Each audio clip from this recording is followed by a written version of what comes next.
ছাদে গিয়ে দেখি যে আমার হাজব্যান্ড লেবু গাছগুলোকে একদিক থেকে অন্যদিকে নিয়ে আসছে। আমাকে বলছে এই লেবুটা না ওই লেবুটা পারো, সেটা ভালো। আসলে এই কদিন এত রৌদ্র এত গরম দিয়েছে যে মানুষেরই কি হাল আর গাছের কি হবে বলুন। এখন ভীষণ বৃষ্টি, গাছগুলো একটু স্বস্তি পাচ্ছে। ফুল টুল তোলা হয়ে গেছে, পুজো দিয়ে রান্না করেছি। আজকের রান্নাগুলো একদম সিম্পল।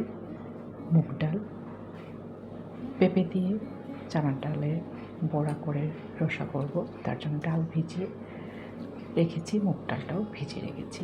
সবজিগুলো আমার সুবিধাই কেটে দেয়।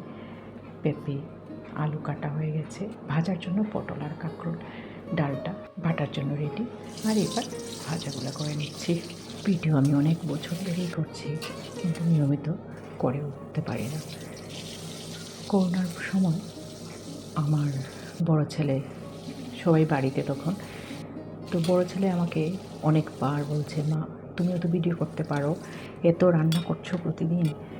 আর করোনার সময় তো সবার ঘরে ঘরেই সেই ডালগোনার থেকে শুরু করে বিভিন্ন ধরনের কেক, সিঙ্গাড়া, কচুরি সবাই আমরা ঘরে বানিয়েছি, তাই না? তো সেই সময় আমার বড় ছেলে আমার ইউটিউবে অ্যাকাউন্টটা খুলে দিয়েছে, আর ফেসবুকে তো আমি অনেক আগের থেকেই দিচ্ছি।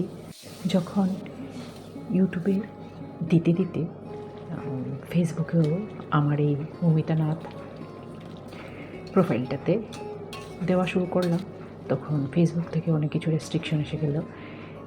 যেহেতু আমার ইউটিউবে মমস কিচেন নামে আমার অ্যাকাউন্টটা, তো তারপরে আমি বাধ্য হয়ে ফেসবুকেও আরেকটা পেজ খুললাম, মমস কিচেন। তখন আবার দেখলাম যে মমস কিচেনের মধ্যে কিছু রেস্ট্রিকশান, কিছু ফেসবুক থেকে বলো যে তোমার অ্যাকাউন্টটা হ্যাক হয়ে গেছে, এইসব নানান কিছু। আর সত্যি কথা, আমি এত কিছু বুঝি না, শুধু আমি ভিডিও করি, ভিডিও এডিট করি, আর আমার পেজে হোক কি আমার প্রোফাইলে হোক সেটা সেন্ড করি, আপলোড করি।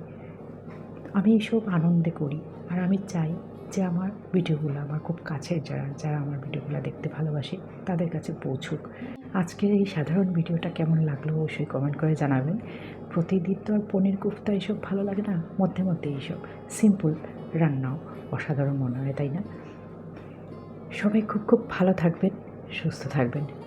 পরের ভিডিওতে অবশ্যই আপনাদের সাথে দেখা হচ্ছে, আরও অনেক রান্না আর গল্প নিয়ে। টাটা সবাইকে।